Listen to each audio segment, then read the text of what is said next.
ఎవరిని భయపెడుతున్నావు? ఎందుకు భయపెడుతున్నావు నన్ను? ఎవరిని భయపెడుతున్నావు? ఎవరిని భయపెడుతున్నావు?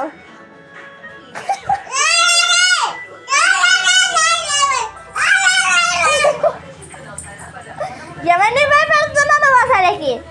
ఎందుకు అలుగుతున్నావు? ఎందుకు అలుగుతున్నావు? మనం భయపడుతున్నావు. దీని ఎర్రేసాలు ఇయ్య మమ్మీ, చూసుకో ఎన్ని ఎర్రేళ్ళు వేసి అలా అవుతుందో. ఇదిగో వీడియో కూడా తీస్తున్నా నీకోసం, సాక్ష్యం ఇది తీసుకో. ఇగో నీ చిన్న కూతురు చేసిన పని ఇది. ఏంది భయపెడుతున్నావు నన్ను? నువ్వెందుకు భయపడుతున్నావు నన్ను? నన్ను ఇంకా నువ్వే దిగు.